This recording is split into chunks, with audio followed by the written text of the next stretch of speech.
उत्तरकाशी के धराली और हलशुल में 7 दिन बाद भी तबाही के निशान देखकर रूह कांपी जा रही है। जी मीडिया रेस्क्यू ऑपरेशन की लगातार कवरेज कर रहा है और अपने दर्शकों को आपदा से लेकर राहत कार्य तक की एक एक तस्वीरें दिखा रहा है। 5 अगस्त को धराली में आई आपदा के बाद वहां के हालात कैसे हैं, यह जानने के लिए जी मीडिया की टीम ग्राउंड जीरो पर पहुंची। देखिए हमारे संवाददाता ब्रिजेश तिवारी की बहादुरी वाली रिपोर्टिंग। धराली में कभी जहां पर ऊंचे ऊंचे मकान हुआ करते थे, रिजॉर्ट हुआ करते थे, होम स्टे हुआ करते थे, बाजार हुआ करते थे, आज वहां पर मलबा है। मैं जिस जमीन पे खड़ा हूं, ये जमीन से तकरीबन 30 से 35 फुट ऊंचाई पे हूं मैं। यहाँ अगर आप देखें तो आपको हर तरफ मलबा दिखाई देगा, ये रेत दिखाई देगी और ये बड़े बड़े पत्थर दिखाई देंगे। ये बड़े बड़े पत्थर खीर गंगा जो ठीक सामने से यहाँ पर आई थी और उसने यहाँ जो कुछ भी मिला उसे अपने रास्ते में सब कुछ उसने अपने आगोश में ले लिया और जो लोग रह रहे थे वो अभी भी इसके अंदर दबे हैं। जिस जगह खड़ा हूं मैं, इस जमीन के नीचे न जाने कितने लोग हैं जो दबे हैं, उनकी तलाश की जा रही है। और ये तस्वीर एक शुरुआत है क्योंकि आज दिन ब दिन बढ़ता जा रहा है और ऐसे में उम्मीदें भी जो लगाई गई थी इनको बचाने के लिए वो खत्म होती जा रही हैं। कैमरा पर्सन सदाशिव के साथ ब्रिजेश तिवारी, जी media, Dharali, Uttarkashi. Rescue operation का 7वां दिन और 7वें दिन भी लगातार जो टीमें हैं अलग अलग, उनको जिम्मेदारियां दी गई हैं कि जल्द से जल्द जो मलबा है यहाँ पर उसको हटा लिया जाए। जिंदगी की तलाश अभी भी जारी है।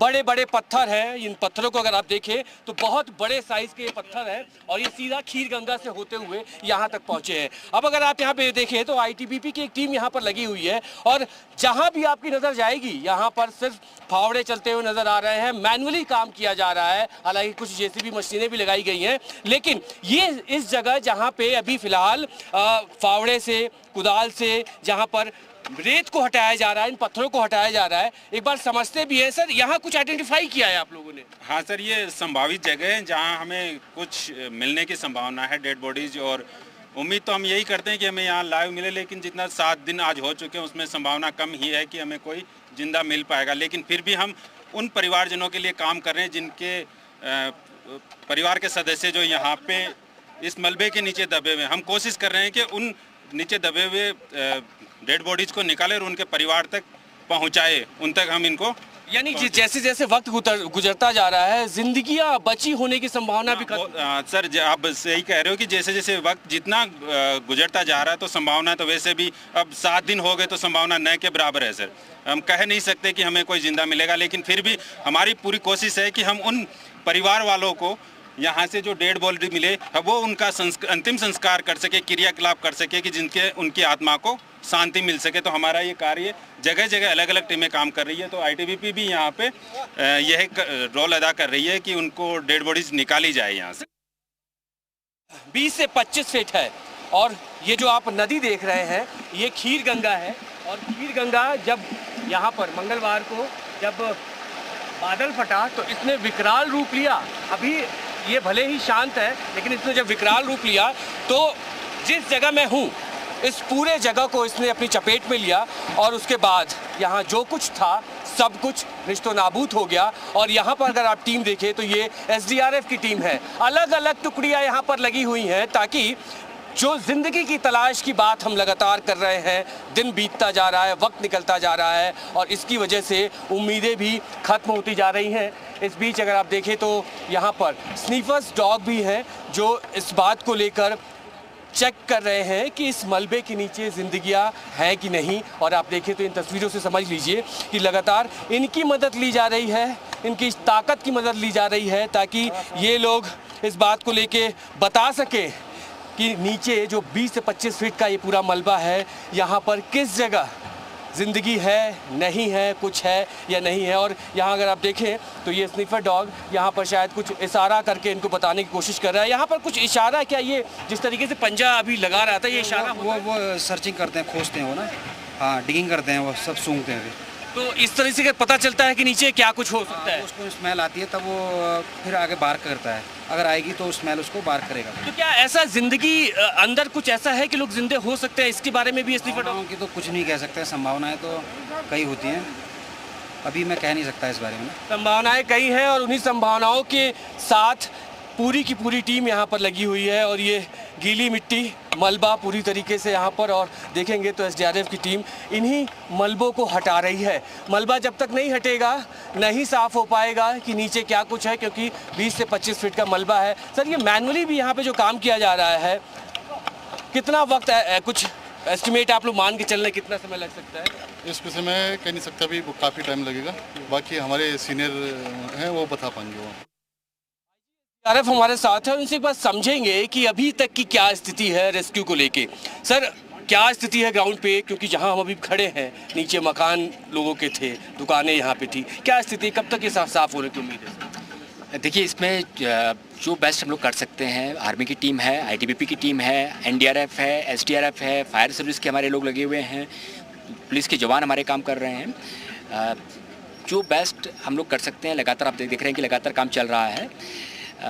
इसमें इसके अलावा जो एक मेजर इशू था, जो हमारे यहाँ पर यात्री फंसे हुए थे गंगोत्री में, खास तौर से 350 के आसपास यात्री थे, उनको हमने सेफली यहाँ से शिफ्ट कर दिया देहरादून।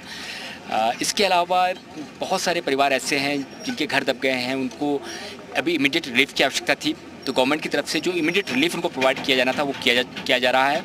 इसके अलावा बहुत सारे लोग ऐसे हैं जिनको डेली खाने पीने का इशू होता है, उसके लिए हम लोगों ने एसडीआरएफ की तरफ से कम्युनिटी किचन चलाया हुआ है, और लगभग डेली 700-800 के आसपास लोग हैं जो वहाँ पे खाना खा रहे हैं। उसमें हमारे अपने जवान भी हैं, इसके अलावा लोकल लोग जिनके घर जो है मलबे के नीचे दब गए हैं।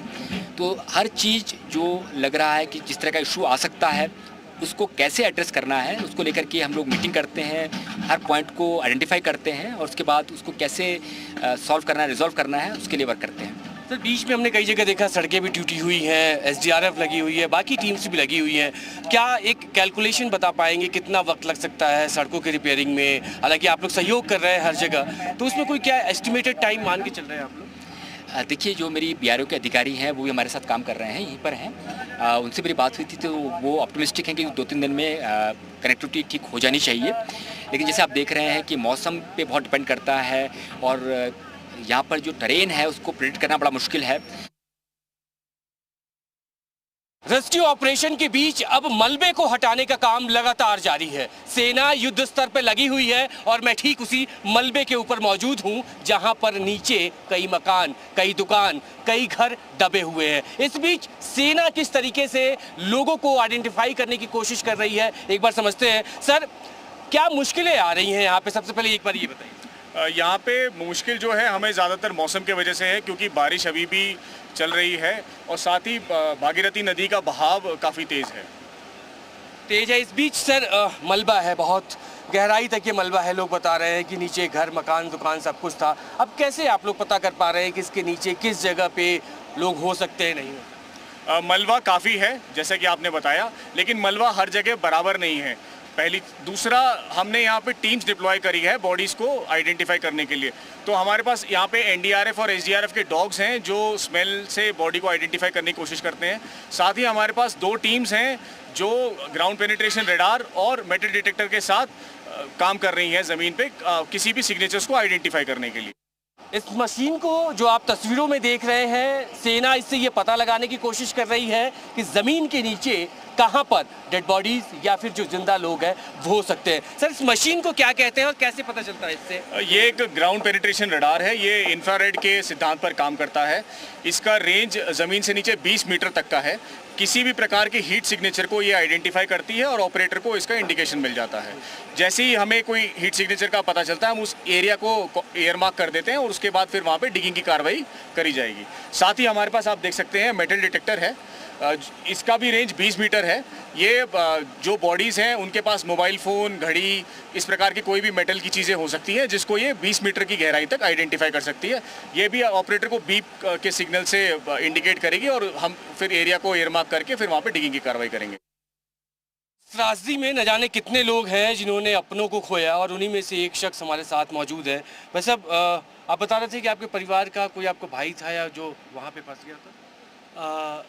1 बजे अप्रॉक्स, 1-1:30 बजे अप्रॉक्स ये एकदम से फटाई ना, तो जो मेरे साथ के मेरे भाई, मेरे दोस्त, मेरे गांव वाले, वो लोग होटल में थे उस टाइम पे, तो उनको शायद 5 सेकंड भी नहीं मिला होगा अपने आप को बचाने के लिए। मैं उस टाइम पे इस मंदिर में था, तो सडनली जैसे आवाज़ एकदम ब्लास्टिंग की आवाज़ आई, जैसे ऊपर से पता नहीं किसी ने कुछ फेंक दिया हो मार। मंदिर ये ठीक सामने है, इस मंदिर की बात कर रहे हैं। और ये जो पूरा आपने तस्वीरों में देखा कि यहीं से खीर गंगा ने विकराल रूप लिया जब बादल फटा, यहीं से ठीक इसी जगह से। आप कहाँ पे थे उस वक्त? मैं यहाँ पर ही था, जहाँ पर ये पेड़ आ रखा है यहीं पर ही था मैं उस टाइम पे। तो उसके बाद हमें अपने आप को संभालने का मौका ही नहीं मिला, कहाँ मेरे चप्पल गए, कहाँ मेरे जूते गए। ये कपड़े भी मेरे दोस्तों लोगों ने मेरे को प्रोवाइड करा रखे हैं। और उसके बाद ये इतना विकराल हो गया था कि मैंने पीछे मुड़ के देखा तो मेरा होटल पहले ही चले गया था। और जब मैंने सेकंड राउंड में जब मैं अपने घर की तरफ भागा तो मेरा घर उसी टाइम चले गया था। त्रासदी के बाद लोगों की मदद के लिए राहत सामग्री मिलनी शुरू हो गई है। और मैं आपको यहाँ नीचे तस्वीरें दिखाऊं, यहाँ एक कैंप लगाया गया है। उस कैंप में रजिस्टर में लोगों के नाम नोट किए गए हैं, लोग लाइन से खड़े हैं, अपने नंबर का इंतजार कर रहे हैं। और उसके बाद लोगों को राहत सामग्री यहाँ पर दी जा रही है। राहत सामग्री में क्या कुछ लोगों को मिल पा रहा है, एक बार बात करते हैं। आपका घर यहीं पे है? घर नीचे था हमारे, जहाँ पहले थे ना, वहीं है हमारे घर, वो डूब रखा सारा। राहत सामग्री सरकार की तरफ से दी जा रही है, क्या कुछ मिल रहा है आपको? सब कुछ, खाना पीना सब, रहने के लिए सब चीज मिलता है। सब चीज मिलता है। सब बाबा का मदद, IT हुआ या कोई भी भाग हुआ है, सब मदद करने, हर चीज मिल रही है जो जरूरत की है। सब हर चीज मिल रही है। अच्छा, नीचे आपका जहाँ पे अभी मलबा है वहीं पे आपका मकान था? मकान में था, वहाँ दुकान में था, वहाँ सब चीज था हमारे वहाँ। मलबे को हटाने का काम किया जा रहा है, सरकार की तरफ से राहत सामग्री भी लोगों को दी जा रही है। लेकिन इस बीच सवाल ये है कि जिनके मकान इन मलबों में दब गए वो कहाँ रहेंगे? रात में ठंड बढ़ जाती है, खुले आसमान के नीचे लोग रहते हैं, तमाम ऐसे सवाल हैं। और हमारे साथ कुछ परिवार हैं जिनसे एक बार बात करते हैं। आपका मकान जहाँ हम खड़े हैं यहाँ पे कहाँ पे था? इधर ही था मेरा मकान। ये आपका मकान है? आपके मकान के ऊपर? जी, इसी चट्टान के ऊपर खड़ी हूँ। तो रात कैसे कट रही है? कहाँ रह रहे हैं फिर अभी आप? कहाँ रह रहे, दूसरों के घर पे रुक रहे हैं हम लोग। खाना मंदिर में साथ खा रहे हैं, जितने इधर के गांव वाले छत्ती वाले ना, साथ में खाना बन रहा। किसी के बाहर सो रहे बरांडे में, कुछ अंदर सो रहे। सरकार मदद कर रही है, राशन दे रही है, सब कुछ दे रही है सरकार? दे रही। हमें ये चाहिए कि हमें छत मिलना चाहिए, मकान, और बच्चों को थोड़ा बहुत जॉब लगा दें, नहीं तो भूखे मरेंगे हम। 2-4 दिन तो देगी सरकार, जब तक हम यहाँ रुके हैं सब लोग। उसके बाद कहाँ जाएं हम, किसके घर पे जाएं? एक दिन के होते हम तो दूसरों के घर निकलते, हम कहाँ से जाना दूसरों के घर। जो मकान बच गए हैं उनमें ज़्यादातर घरों में मलबा है। मलबे की वजह से लोग घरों में नहीं रह पा रहे हैं। ये जिस घर पे मैं खड़ा हूँ ये घर की छत है, छत का ऊपरी पोर्शन, और नीचे आपको हर तरफ मलबा दिखाई देगा। और भी घरों की तस्वीरें मैं आपको दिखाता हूँ। ये दूसरा एक और घर है यहाँ पर, इसको भी अगर आप देखें तो छत के ऊंचाई पे फिलहाल मैं मौजूद हूँ और ये भी पूरी तरीके से मलबे में तब्दील हो चुका है। छत का सिर्फ ऊपरी हिस्सा दिख रहा है। दूसरे घर में मैं आपको ले चलूँगा और वहाँ के अंदर की तस्वीरें क्या कुछ है, क्योंकि यहाँ पे ये खुशनसीब है लोग जो इस हादसे का शिकार नहीं हुए। इस घर के अंदर अगर आप देखें तो सर इसके अंदर जा सकते हैं क्या हम लोग, अगर अंदर जाना चाहे तो? सर थोड़ा इसमें हो सकता है दलदल ना, थोड़ा संभल के देखना पड़ेगा। ये अंदर दलदल है, ये देखेंगे अगर आप तो इसके नीचे ये पूरा मलबा दलदल अंदर आपको दिखाई देगा। अंदर कुछ सामान है। दूसरा हिस्सा आप घर का देखिए, इसमें भी आपको घर के सामान मलबे में दबे हुए दिखाई देंगे। ये निचला फ्लोर है। नीचे अगर मैं आपको अंदर दिखाऊं तो अंदर घर के सारे सामान हैं, लेकिन रहने वाले जो लोग हैं वो कहाँ पे हैं उनसे भी एक बार बात करेंगे, क्योंकि यहाँ पर NDRF लगातार लगी हुई है और इसी कोशिश में है कि इन मलबों में अगर कोई है तो उनको तलाशा जा सके। भाई साहब ये आपका घर है? ये आपका घर है? ये राहत सामग्री मिल रही है आप लोग को? हाँ जी सर।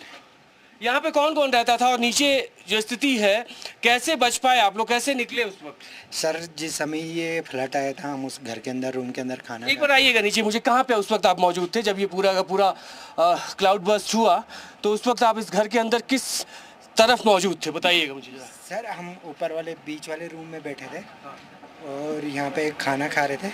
यहाँ पे इस जगह पे? हाँ। ये जहाँ मलबा है? हाँ जी। और मम्मी आंगन में थी तो मम्मी ने आवाज़ मारी कि आंगन कहाँ पे है? यहाँ पे आंगन था सारा। ये आंगन है? ये सारा पूरा आंगन था और ये बगल से ये घर बह के आए। 3-4 मकान बगल में थे जो वो सारे कुछ इधर दब गए कुछ चले गए।